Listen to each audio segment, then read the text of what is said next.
7월 8일 오늘의 묵상입니다.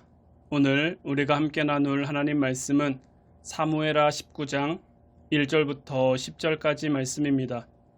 어떤 사람이 요압에게 아뢰되 왕이 압살롬을 위하여 울며 슬퍼하시나이다 하니 왕이 그 아들을 위하여 슬퍼한다 함이 그날의 백성들에게 들리매 그날의 승리가 모든 백성에게 슬픔이 된지라. 그날의 백성들이 싸움에 쫓겨 부끄러워 도망함같이 가만히 성읍으로 들어가니라.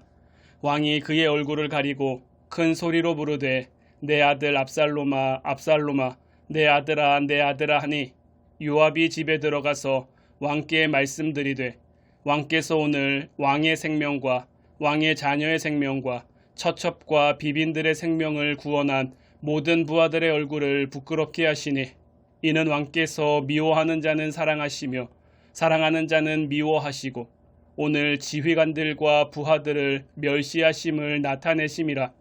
오늘 내가 깨달으니 만일 압살롬이 살고 오늘 우리가 다 죽었다면 왕이 마땅히 여기실 뻔하였나이다. 이제 곧 일어나 나가 왕의 부하들의 마음을 위로하여 말씀하옵소서.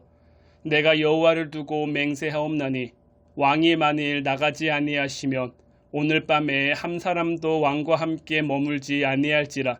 그리하면 그 화가 왕이 젊었을 때부터 지금까지 당하신 모든 화보다 더욱 심하리이다 하니 왕이 일어나 성문에 앉음에 어떤 사람이 모든 백성에게 말하되 왕이 문에 앉아 계신다 하니 모든 백성이 왕 앞으로 나아오니라. 이스라엘은 이미 각기 장막으로 도망하였더라.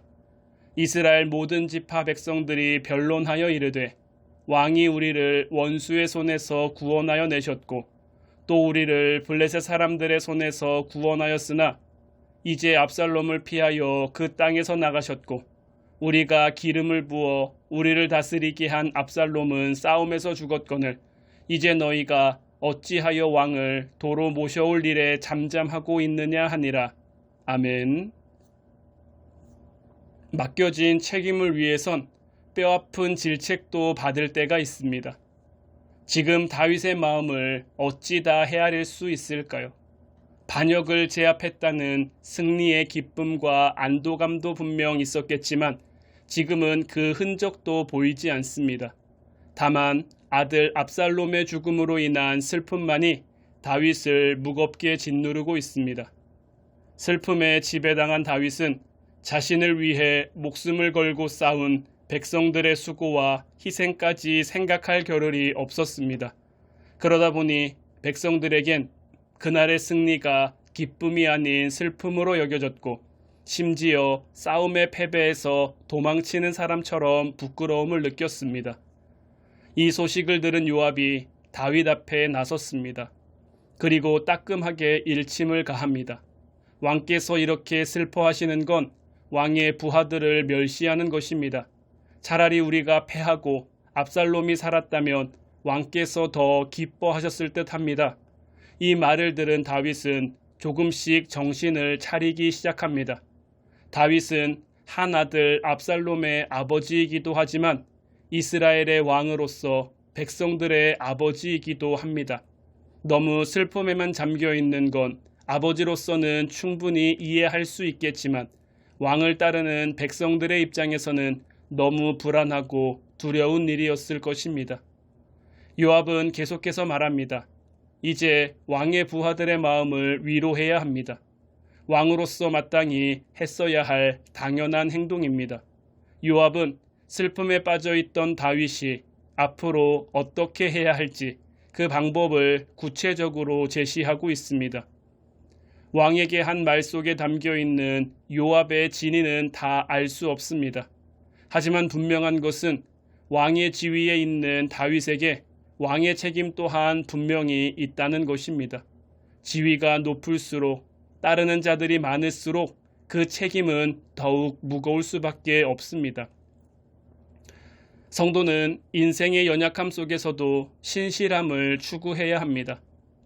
약삭 빠르다는 말이 있습니다. 눈치가 빠르거나 자기 속에 맞게 행동하는 데 재빠르다는 뜻입니다. 지금 다윗 앞에 선 이스라엘 백성들의 태도가 딱 그러했습니다. 얼마 전까지 자신들의 이익 때문에 다윗을 헌신짝처럼 버리고 압살롬을 따랐던 이스라엘 백성들이 압살롬이 죽고 다윗이 승리하자 빠르게 태세 변환을 한 것입니다. 도무지 사람에 대한 예의나 의리는 조금도 찾아볼 수 없는 약삭빠른 행동을 하고 있습니다. 그들 중 한 사람이 서서 다른 백성들에게 말하기 시작합니다. 과거에 다윗이 했던 업적들을 다시 끄집어내면서 다윗이 잠시 예루살렘에서 나갔으나 이제 다시 그 자리로 돌아와야 한다며 백성들을 향해 왜 이 일에 잠잠하고 있느냐며 외칩니다. 참으로 낯뜨거운 장면이 아닐 수 없습니다. 이처럼 사람은 누구나 자신의 이익과 자신의 생명 앞에서는 한없이 작고 초라할 수밖에 없습니다. 당시 이스라엘 백성들만 그랬던 것이 아닙니다. 불과 일주일 전까지 예수님을 향해 호산나 호산나를 외쳤던 예루살렘 성 군중들은 얼마 지나지 않아 낯빛을 바꾸어 예수님을 십자가에 못 박으라고 외쳤습니다. 달면 삼키고 쓰면 뱉는 게 무엇인지 적나라하게 보여주었습니다. 그렇다면 오늘 우리의 모습은 어떨까요? 성경 속 이스라엘 백성들을 보면서 쉽게 손가락질할 수 있을까요? 우리가 쉽게 비난하고 정죄하는 그들의 모습이 혹시 내게도 있지는 않습니까? 하나님은 우리를 향해 끝까지 신실하셨습니다. 물론 우리가 하나님을 향해 똑같이 신실할 수는 없습니다. 하지만 성경이 말하는 인간의 모습과 한계를 봤다면 우리는 하나님께 그리고 세상을 향해 좀 더 신실한 삶을 결단하고 살아가야 할 것입니다. 오늘도 주님이 걸어가신 그 길을 따라 걸어가는 화운 성도들이 되기를 주님의 이름으로 축원해 드립니다.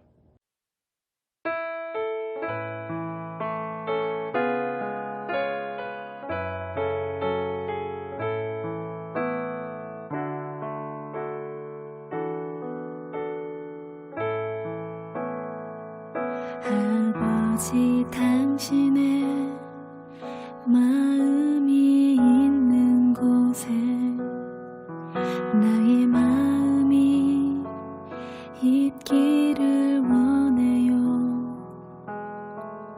아버지 당신의 눈물이 고인 곳에 나의 눈물이 고이길 원해요.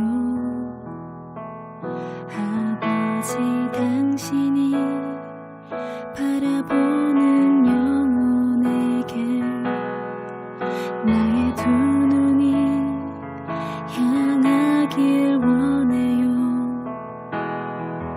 아버지 당신이 울고 있는 어두운 땅에 나의 두 발이 향하길 원해요. 나의 마음이 아버지의 마음 알아. 내 모든 뜻 아버지의 뜻이 될 수 있기를 나의 온 몸이 아버지의 마음 알아. 내 모든 삶 당신의 삶 되기를.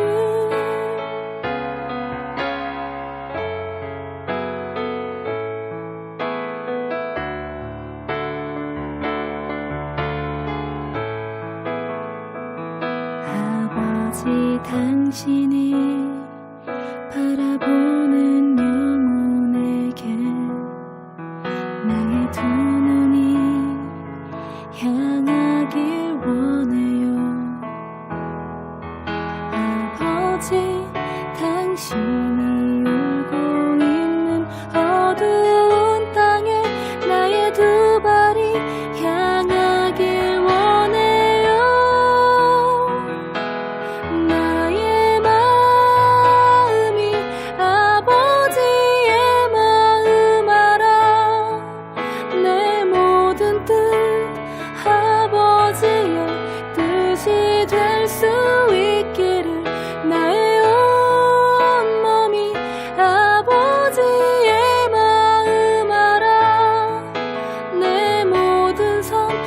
당신의 삶 되기를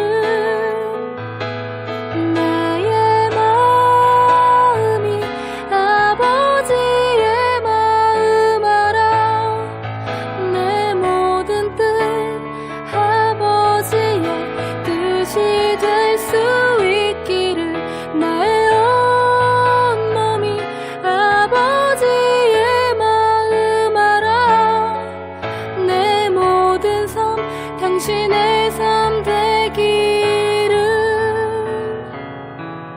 내 모든 삶 당신의 삶 되기를 내 모든 삶 당신의 삶 되기를